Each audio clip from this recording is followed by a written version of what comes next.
Are we good or bad? I mean, like deep down, is it in our nature? Or is it all about the stuff we learn and how society shapes us?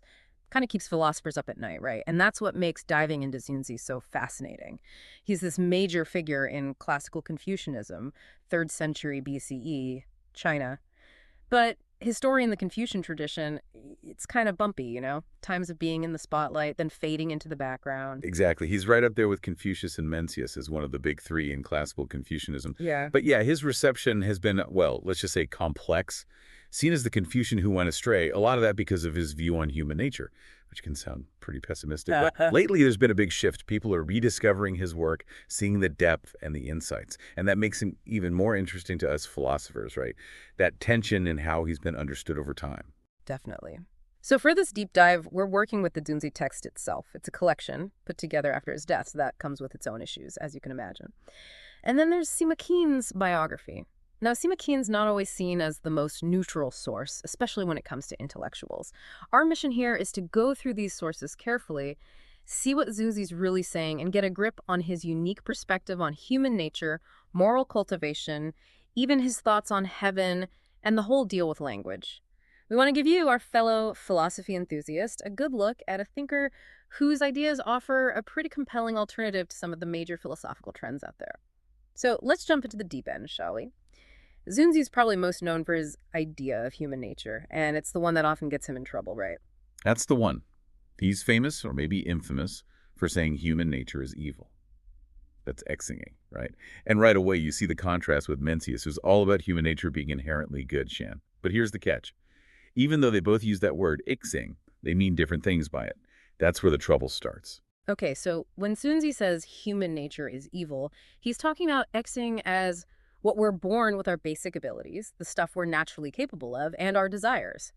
It's not like he's saying we're stained with sin or anything. It's more about that raw, unpolished state of being human. And what he's saying is if we just went with those impulses, no guidance, no thinking it through, well, things would get messy, bad messy. Exactly. And it's important to remember, both Xunzi and Mencius believe we can become good. The difference is where they start. Like, what's that starting point, that Xing? It's fascinating. We've got these archaeological finds, the Gordian texts from around 300 BCE, and they kind of challenge the traditional view. They define Xing more in line with what Xunzi's saying, like the inborn stuff that makes a species. Makes you wonder, was Mencius the outlier back then? Really important stuff for understanding the whole picture. So goodness doesn't come built in, then where does it come from in Xunzi's view? If we're not born with it, how do we get it? That's where artifice comes in. And Xunzi calls it way. It's everything we pick up along the way. Our habits, the good stuff we learn, how we choose to act. He's pretty clear about it. What is good in people is their artifice, he says. See, if we just followed our Xing, let those emotions run wild, we'd end up in a constant struggle for whatever we could grab. Contention and robbery, that's what he calls it. But through transformation, waxing, through teachers, rituals, moral teachings, that's how we develop good qualities. Deference, courtesy, the things that make a society work. It's not about squashing our nature, it's about refining it, shaping it into something better. It almost makes you think Xunzi saw society as this kind of delicate thing, always on the verge of falling apart if we don't keep reinforcing it from the outside. So then how do we cultivate that goodness? If it's not in us from the start, what's the process? And that takes us right to ritual, lili, and music, huge in Xunzi's philosophy, right? Absolutely massive. Mencius, he's all about looking inward, nurturing those little sprouts of goodness, the four beginnings he talks about. But Xunzi, he's saying, look outward. The best examples, the models for ethical behavior, they're outside of us. They're in the rituals, the lie, passed down by the sages. And these sages, the Shungin, they're not just heroes from the past. They're the ones who perfected themselves, transformed their Xing through Wei, and they embodied that understanding in the rituals they created. So how did these rituals come about in the first place? What's the origin story there? It's interesting, there are echoes of social contract theories, the kind we find in Western thought way later. Xunzi says the sages, they saw what would happen if everyone just followed their desires. Chaos, basically. It wouldn't be sustainable, like he says. If people follow their desires, then boundaries cannot contain them and objects cannot satisfy them.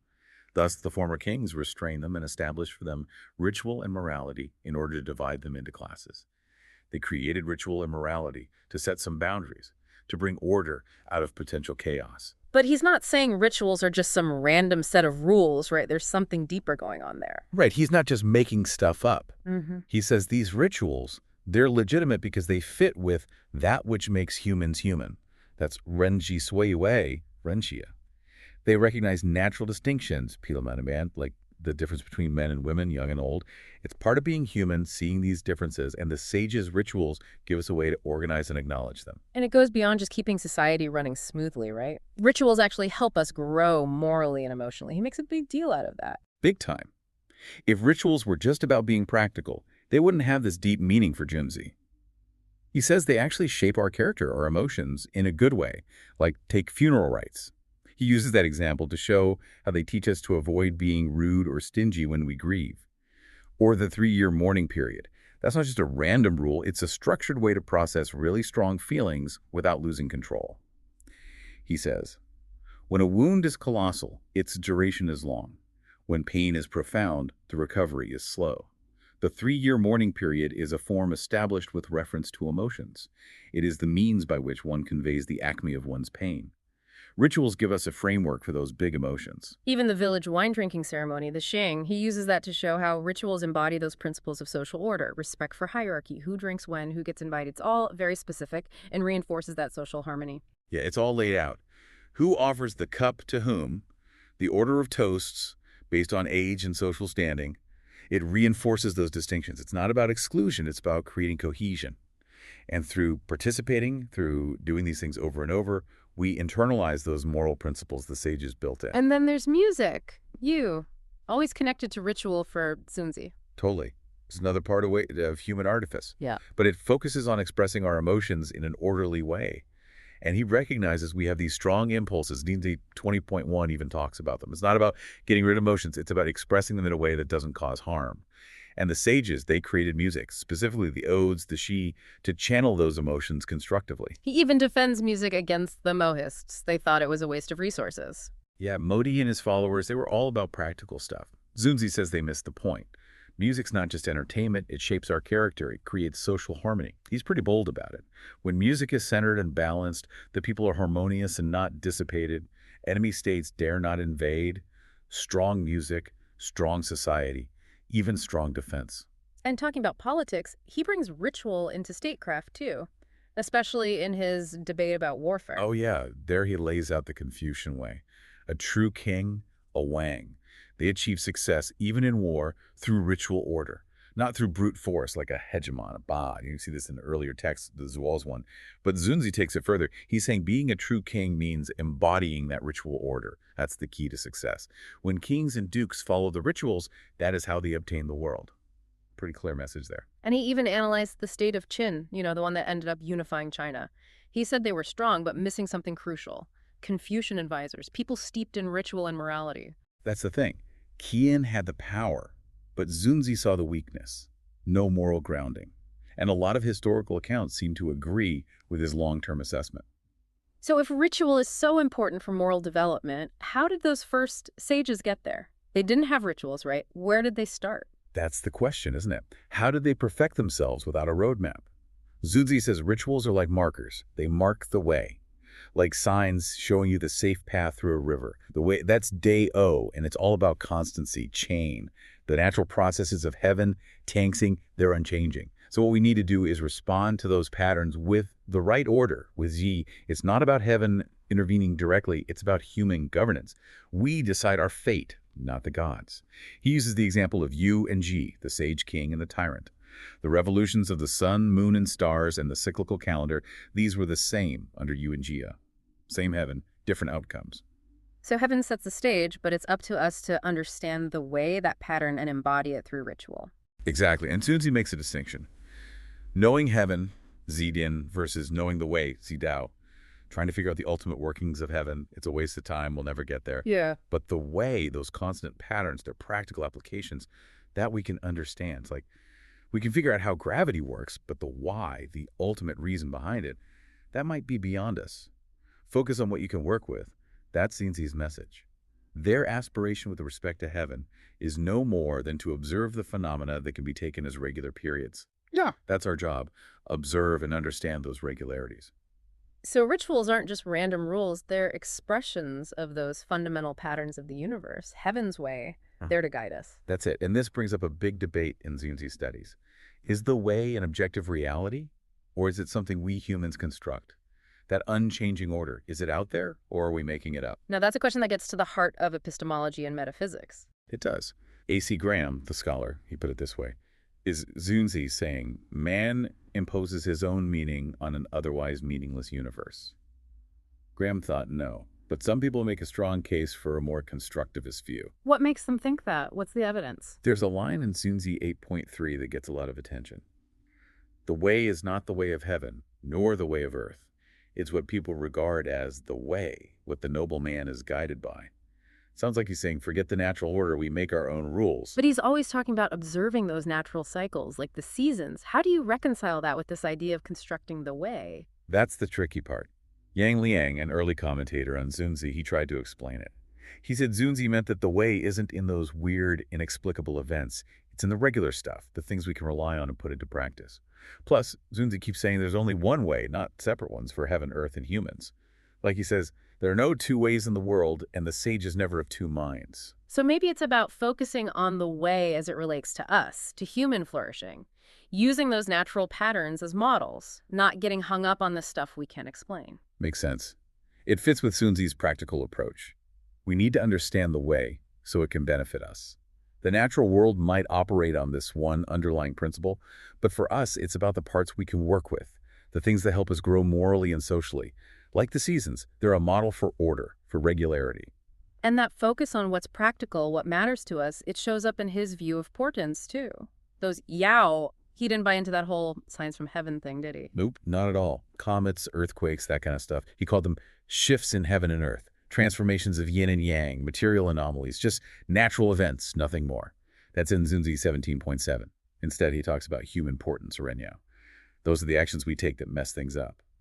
Poor plowing that harms the harvest, hoeing and weeding out of season, governmental malice that causes the loss of the people, things like that. So the problem isn't heaven sending us messages, it's us making bad choices. Exactly. We're the source of our own problems, not some divine being trying to tell us something. And this goes for religious ceremonies, too. He says they don't have magical power, they're more about aesthetics and social bonding. He has this great line. If the sacrifice for rain is performed, and it rains, what of it? I say, it is nothing. Even if there had been no sacrifice, it would have rained. To take them as embellishment is auspicious. To take them as spiritual is inauspicious. It's all very rational, very grounded. And that continues into his philosophy of language. His essay on rectifying names, Zhenming, is a good example. Oh, yeah. He makes some interesting points about language itself. But his main concern is morality and politics, not just linguistics.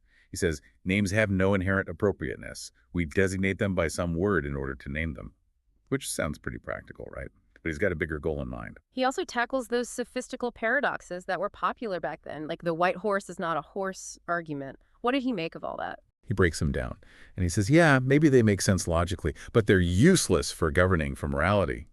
Disputes with no use, he calls them.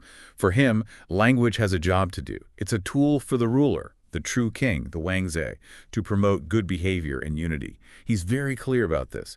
When one who is a king determines names, if names are fixed and realities distinguished, then he may cautiously lead the people and unify them by this means. So names, they might be arbitrary at first, but they have to match up with reality eventually. How do we make sure that happens? Xunzi says we use the Heaven Endowed Bureau, the Tiangwan. Our senses, and this is important, the heart-mind, sin. Our senses take in the physical world, but the heart-mind, it goes beyond that. It understands statements, reasons, happiness, resentment, grief, joy, love, hate, and desire. The whole range of human experience. He's a realist through and through. Reality is out there, whether we like it or not. This goes against some other philosophies of the time, like in the Xunzi, Xunzi's firm. Names are that by which one defines different real objects. That heaven-endowed bureau, that's his grounding, his way of making sure language reflects reality. And that brings us to the heart-mind, the Xunzi. You said it's central to everything in Xunzi's philosophy. It really is. Yeah. It's the keystone. But we got to remember, in ancient China, they didn't think of the mind as just being in the brain. Sin is both heart and mind, the feelings and the thinking all wrapped up in one. And for Xunzi, it's how we understand the way. He borrows three qualities from earlier traditions, especially the Xunzi, to describe it. Emptiness, zero, unity, yi, and tranquility seen. So what do those three things mean for Xunzi's idea of knowledge? How do they work? Okay, so emptiness is like the heart-mind's ability to take in tons of information without getting full. Unity is how it takes all that information and makes sense of it, finds the patterns. And tranquility, that's the ability to tell the difference between clear thinking and just letting your imagination run wild. With those three working together, we can process what we experience, what we see and hear, and figure out the patterns that underlie everything. There's a chapter called Resolving Blindness, and it's all about how if we don't use those abilities right, we end up making bad choices. So the heart mind, it's not just sitting there taking in information, it's actively doing something with it. It's in charge, right? Totally in charge. Xunzi calls it the lord of the body. It's the only organ that can give orders, and it knows itself. He's really clear about that. The mind is the lord of the body. It issues commands, but does not receive commands. It's the source of artifice, of way. It's what drives that transformation of our Ixing. He says, when the heart-mind reasons and the other faculties put it into action, this is called artifice. And get this, it can even overrule our basic instincts, even self-preservation, if those instincts go against what's right, against the lie.